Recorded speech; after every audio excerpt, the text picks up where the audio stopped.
Greetings. How's everybody doing? Good to quote unquote see you today. If you're on video, you can see me. As a reminder, I these podcasts are now on YouTube, so check me out, and you can find them there as well. I have a wonderful guest today. We're going to talk about modeling healthier work habits. And we're not talking about, getting your exercise in so much as how Mm, can you be a boss who models the kind of balanced life that you would want for your people if you care about them. Because make no mistake, no matter what you say, they are watching how you show up and what you do, and that's where they're mhm. getting their cues from. So my guest today is Melissa Gonzales, and I'm going to have her introduce herself. So Melissa, hello. Hello. Thank you so much for having me today. Well, tell them about you. Sure. My name is Melissa Gonzales. I am the author of the new book. I have it here, The Purpose Pivot, which just became available September 30th. I'm also a principal and shareholder at a global strategy design architecture firm called MG2, which is now a part of Colliers Engineering and Design through a recent acquisition. So really bringing my analytical strategic mindset from my professional world where I'm doing it in regards to the consumer and brands and physical environments into now over 3 dozen interviews I've done of women in terms of how we bring vulnerability and intuition into action. Vulnerability and intuition into action, two things that for many, many years were considered that we were looked down upon if we Mhm. brought those things to the workforce.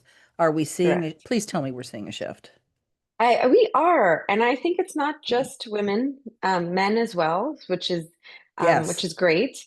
This particular book focused on interviews of women, just because I wanted diversity in profession and career trajectory and everything. So I kind of went with women, and then this way I can have all those different points of view, but also a commonality. But I do think so, and I think it's really just no, embracing that vulnerability, intuition, and importantly, well-being. Prioritizing those things is not a weakness. In many cases, I think it could fuel your superpowers. Absolutely. I couldn't agree more. So we're talking about healthier work habits. Let's start with the opposite of that. What are the unhealthy work habits that you are seeing or that maybe you uncovered during your research? Yeah, I mean, so not everybody in the book had a medical moment. I did, which was the impetus and inspiration for me to go down this path of writing the book. But the commonalities are that everybody who did share a story had warning signs, had their body speaking to them, and didn't Mm, really make change until their body stopped them in the tracks.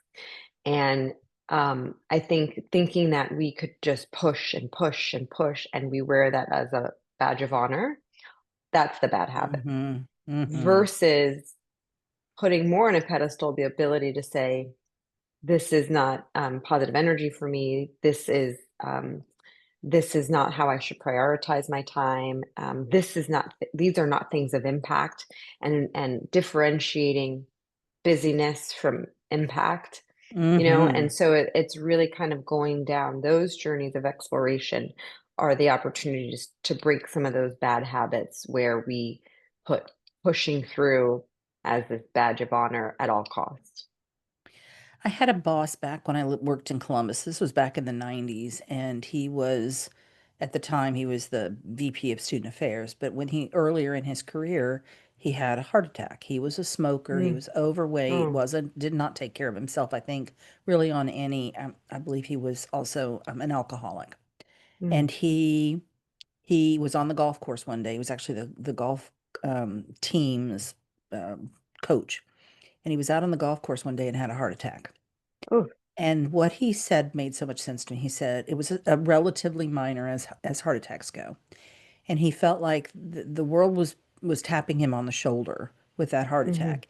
And he did not want to wait until he got the 2x4 across the back of his head to pay Yeah. attention. And so he made some radical changes in his life at that point. And I think many of us are getting taps on our shoulder in various ways, but our bodies are always one of the things. There's a book that I love, and it talks about like any message that our body is giving us is a message of love. It's not Mm. trying I to love beat us that. up, it's trying to tell us gently, like, something's wrong. And if we ignore Hmm. that, then we do get the two by four often. Yeah. I mean, it's talking to us. We don't always listen. We hear it, but there's a difference between hearing it and listening and doing something about it. And often, by the time we have the external ailments, it's after so much internal is already happening too. So we also Hmm. underestimate that as well. Like by the time it gets to that point, it's already been happening. So there's so Yes. many people who I think don't realize when you end up with stomach issues or, other things, how much of that, the cause and the root of it is your body under stress. So what happens, what have you seen in terms of the work culture when a boss doesn't pay attention to these, just plows ahead, does the things that the term you used was busyness instead of impact. What Yeah. happens in that work culture? So I think, again, we think as leaders that we're being heroic and we're teaching that, but what we are unconsciously doing is showing our team that they might not also have permission to prioritize well-being for themselves because you don't, right? If what Hmm. you consider success is always powering through and, you know, working the late hours or being on 24/7 and all this other stuff, then they're seeing, okay, well, that's how my boss defines success. And Hmm. so we have to remember that it's our dual responsibility, not just to be leaders, but to be role models and to be able to show them there you could still be successful. It doesn't mean I'm not going to meet deadlines. It doesn't mean, but it means that maybe I'm teaching them how to differentiate what's productive use of time and what might not be a productive use of time, or how Hmm. to delegate or how to collaborate, still achieve those things, but be able to have a healthy approach to it. And I think also when I'm thinking about the last boss that I had in higher education, what that boss rewards and points out and gives Hmm. credence to. So we were in student affairs. And there were those within, so this was in a director's meeting. This was a regular practice. The people who were working in like Greek life and student activities and the student union, their jobs necessarily required a lot of evening and weekend work, right? It was the Yeah. nature of the game. Whereas I was in the career center, the counseling center, the health center, we were kind of 8 to 5 operations with a little bit of night activity and virtually no weekend activity. Mm. But she would in every weekly meeting like point out how much weekend work, as if to say, you people who didn't do that, you people who didn't work every night of the week were not as good and not as effective. And it was, I didn't buy into that, and none of us that didn't work those crazy hours, but we would talk about it outside of the Yeah. meetings, like, why we that's not the setup. That's not what we signed on for. It's not the kind Right. of work that we do, and they did sign on for that. So, that's between her and them, but we felt as though Mm. we were being minimized, not for Right. we've done great work. We just did it kind of more between 8 and 5. Well, you were probably more effective in your work too, in that sense, I think, because to me, when you're always on, like, what's your filter then, Mm-hmm. Um, and oftentimes I might pick a weekend, but that's only because I could sense that my days are feeling so hectic from Monday to Friday, and I can't give the right attention span to something. And if I had just the quiet hour, I probably can achieve so much. So there's a difference between doing it because that's the healthier choice for you in that week or in that moment, versus I have to always show that I'm doing that, that I'm proving, you know, Mm-hmm. that I'm then productive. So it's like what is the 4-day work week or 4-hour work day and all those things. I Yeah. think that's the point of it. It's not that you're not going to achieve things. It's that you're going to be really intentional, about how you're using your time and how you're focusing your mind and making Mm-hmm. sure that the things that you do again are, having impact, moving the needle. Sometimes it's not going to be always a perfect science. Sometimes you're going to have to put in the extra, but not as a this is the only way to operate Right. mentality. I remember when I was back in higher education, one of the students, was a married couple and they were getting ready to graduate. And the female, the wife came to me and she told me that she had gotten a call from the company that was in the process of hiring her husband. It was a consulting firm. And she said, "Oh, he's not here." And they said, "No, we want to talk to you. We just want to make Mhm. sure that you understand that he is regularly going to be working 100-hour work weeks. And is that going to be okay with you?" Hmm. And and she said it was fine because she was going to be working really long hours with her job. But that really stuck with me, that expectation up front of, you're not going to have a life. Is this, Yeah. yeah, just want to let you know your husband will never be home except to sleep. And you can't do Well, that for and very he was long. okay with that? Apparently, I didn't stay Mhm. with them after they graduated to find out how that all turned Played out, out. but Yeah. apparently it just wasn't okay with me Yeah. Yeah. Yeah. And for that's the for thing. There's a them. lifestyle, right? There's choices for if it energizes you, that really should be the filter. I don't know if there's hard rules of like, what is the right work day composition. We're all different people and different things make us thrive. But I think the gut check of, is this energizing me or depleting me? Like, how do you Mm, feel at the end of those days? How do you feel at the end of those meetings? How do if you're, it is the saying, right? Like, if you love it, it's not work. And for some people, it is that. right, Um, but right, good but point. uh, but for others, well, what's really driving this? Am I trying to prove something? Do I feel good about it when Mhm. I'm, operating in that intensity? For me, being launching a book and doing the book tour, like I have 18 events and podcasts and all these things, but I'm super excited about it. And so Mm, right now, for me, that workflow is very energizing, right? But if it gets to the point that I'm angry at the end of each day and I just feel low energy, and then I might need to step back and be like, okay, is this the right mix of how I'm spending my time? mhm. And I And I think think knowing, it's fluid, knowing it's right, fluid. Yeah. knowing that this is the season that you're in. And for me, a good signal has not been what's going on at the end of the day, but what do I think when I first wake up? Because I remember Hmm. so clearly having a job where I would just lay in bed for a while to check to see if I could find something wrong that would keep me at home. And Yeah. that's an indicator that you are not energized by your work at all. Right. Yeah. So we've talked a lot about what demotivates and what negative kinds of lifestyle habits a boss can demonstrate and what that does to the team. Let's flip the script. So you have this amazing leader, great healthy work habits.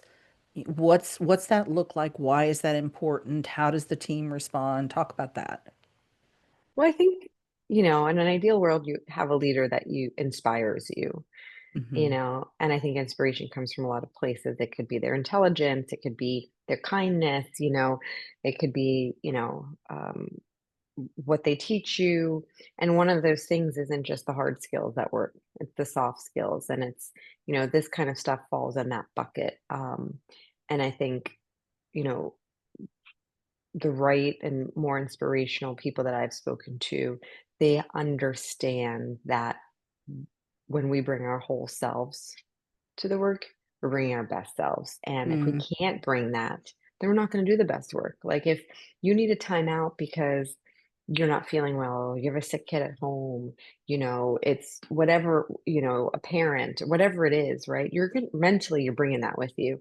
And you need to be able to separate the two, of course, as a professional self that you need to be able to bring to work. But I think being able to know, like as a leader, when somebody's kind of at that place, they had a recent death, whatever it is, that they know they can come to you and be honest and say, I'm not myself in this period of time. And like, I could use some support. I think it goes such a long way.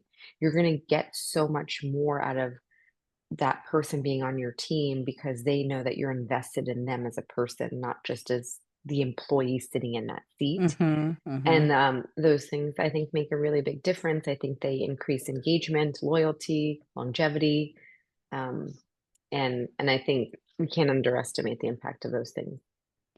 And one of the things I think I've seen from my most successful leaders that I've worked with is, and they're not trying to toot their horn when they tell me, but they will say that several of their employees have followed them as they have Hmm. left the company they initially knew them with, moved on, and who, it doesn't really matter who reached out to whom or how that happened, but the fact that they were willing to go back into a situation as the direct report of that boss, I think speaks so highly, because it Hmm. doesn't matter how knowledgeable that boss is about whatever it is that they do, they're not going to follow them if they're not also respecting them as humans who have Yeah. lives outside of work. They're going to be like, Yeah. don't let the door hit you on the way Yeah, out, for right? sure. Exactly. Yeah. Right. No, So I think absolutely. that's such a great indicator of Hmm. a truly, really exceptional boss. Yeah, absolutely. So how can leaders who maybe aren't seeing what they're doing, those habits that Hmm. are affecting their team and they're just blind to them, how can Yeah. they, what can they do? How can they recognize that they're coming? And then as they have that recognition, how can they start to, minimize and eventually remove or right size those habits? Yeah. I mean, I think the first gut check is with yourself. So again, kind of asking those questions, how do I feel at the end of my day, at the end of my week? If I were to look back, what was the difference between busyness and impact, and kind of take stock of that a little bit. And that I think you don't just do that for yourself, you could do it for your team. I think when you have team members that are like always proactive, and all that stuff, it's because they feel energized by the environment they're in too, right? Versus Hmm. just like always sitting around kind of waiting for you to give them stuff. Um, so I think you could see it from two lenses in that aspect. And then, as you think about, okay, if I feel depleted, like how did I spend my time? And if I broke up my list of what of those what I did in the day, how much energized me versus depleted me, and I look at the list of, you know, the things that depleted me, I should say, well, are those things my superpower? Are those the things that I should be spending my energy on? Or are those the things I should be delegating? And then if they should be, why aren't I? Do I not trust? Is it about control? Do I not have the right team? Or do I need to groom the team a little bit more to get there? How do I start to do that? And it's kind of a continuous practice. And also I think it's giving yourself grace that you're not always going to get it right. Hmm. Um, Yep. but to make the effort, and to listen to, when it does work and doesn't work, why. And I think when you have the right people around you too, they're going to step into the opportunities that you want to hand off, because Yes. maybe it's the things that energize them, right? Like Hmm.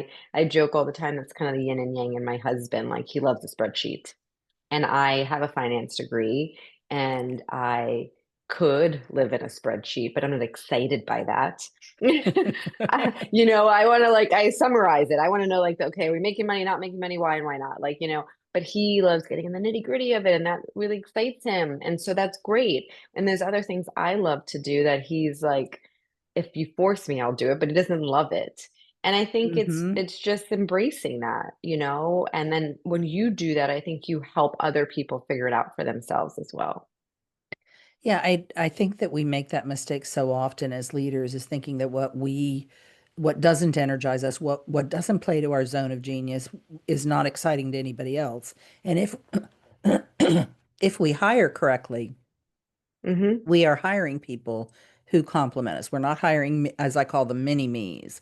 Yes. And then we miss the piece also of not only does it play to their strengths and not mine, but they would love the opportunity because it is growth for them. Yes. It's a stretch assignment. It allows them maybe a bridge between where they are now and where they want to go next.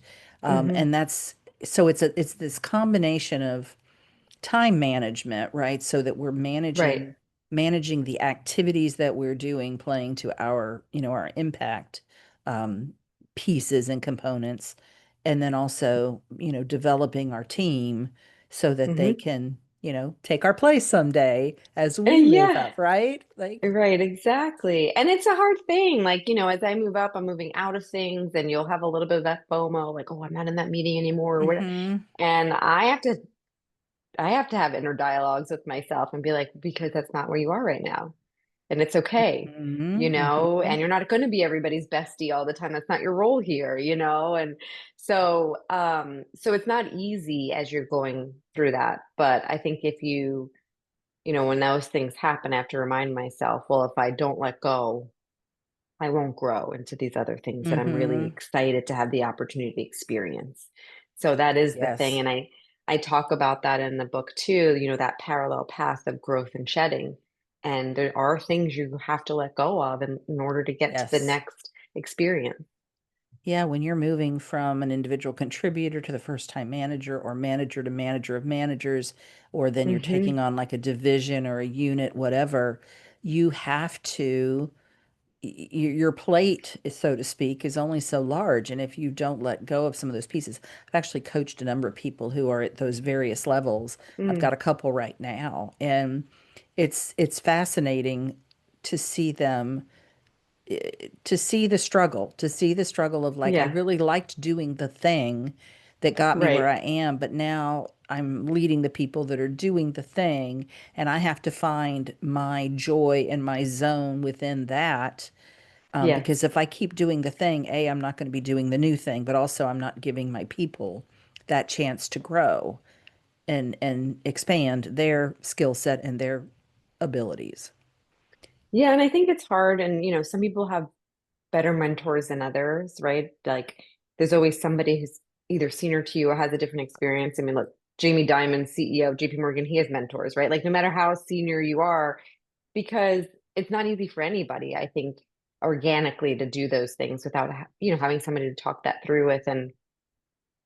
And I think so, yes, as you go from individual contributor to kind of the team role to then continuing to grow, you become more the coach too.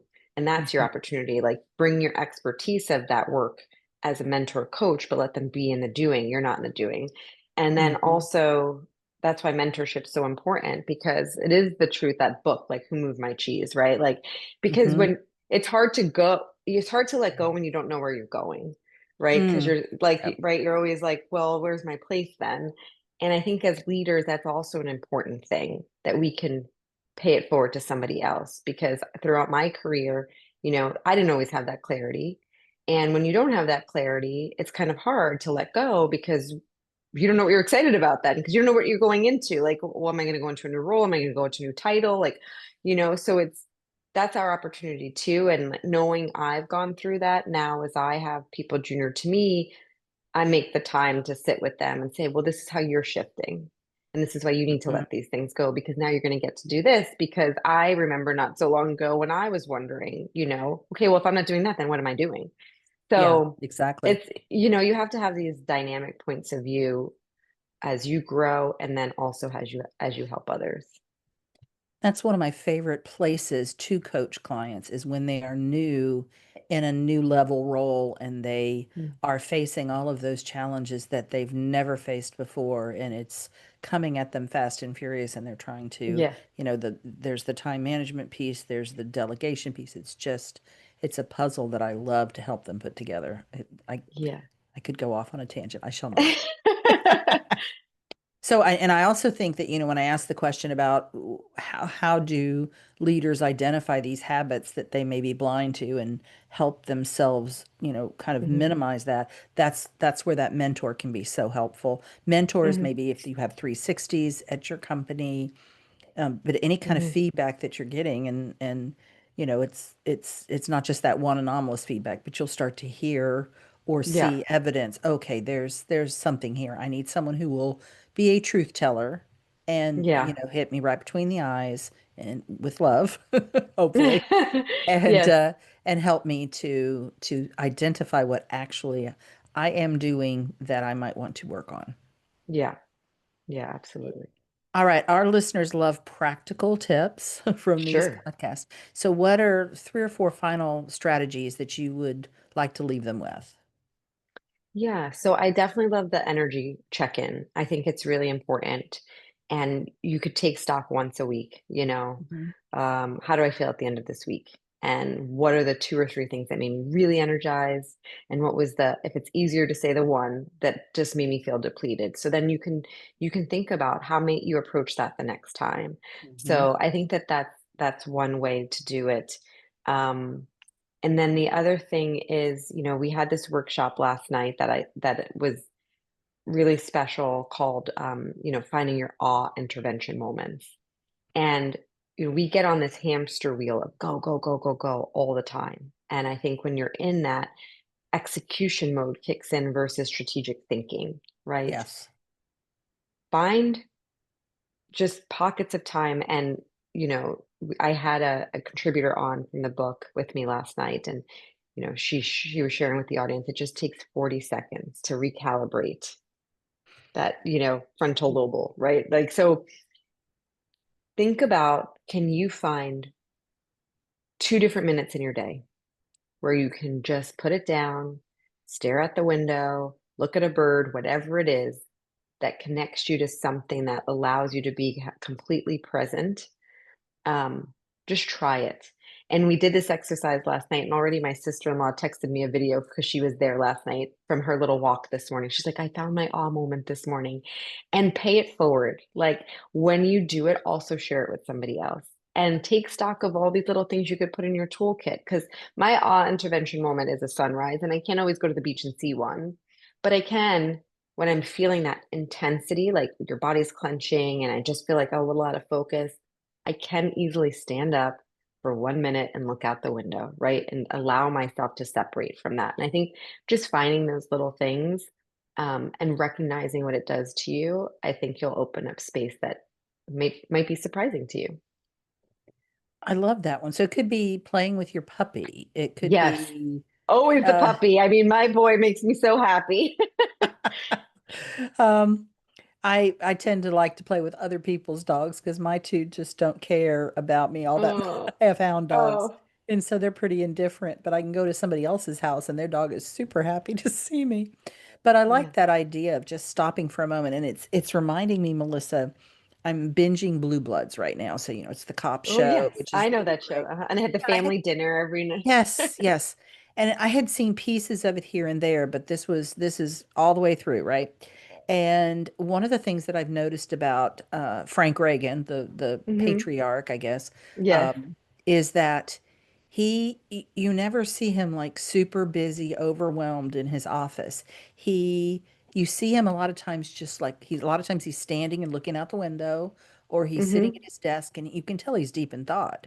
But Yeah. he's not being bombarded with, you know, data or people or whatever. He's giving time. And Mhm. I think that vision, that picture is a good one for us as leaders to remember that Yeah. we need that time to recalibrate, but also time to get into that. I call it quadrant two. That's what Covey calls it. Mhm. Those important but not urgent things that we as Mhm. leaders need to do, where we get out of the doing and Yes. into the strategy and the bigger pieces that are really what we are in that position to do.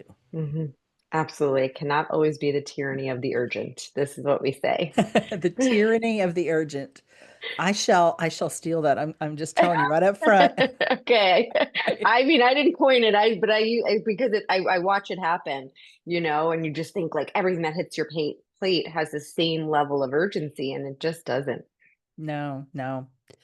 So how can our listeners find you? And I think you have something for them. Tell us about that. Yes, yes. So I'm on LinkedIn, Instagram, Purpose Pivot with Melissa, and then the book, The Purpose Pivot. So, in there, it's stories of dozens of women, not just myself, sharing their experiences, their learnings. Each chapter has lessons that you can build upon, and then the end is actionable worksheets like creating your awe intervention lists. So you kind of have those in your Ah, toolkit, and really understanding the different areas of life where you can find awe, or dividing up that um, energy versus depletion list. And it just mm-hmm, thought starters. It's just ways that you can start to kind of think about maybe the things you either take for granted or you hear but you don't really listen to.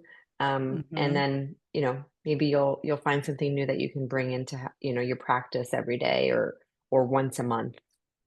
Well, we'll have all of that in the show notes. And I love a book that has exercises, activities, worksheets, those kind of things to put into practice what you're reading. That to me just is the game changer for any kind of developmental book. So thank you for doing that.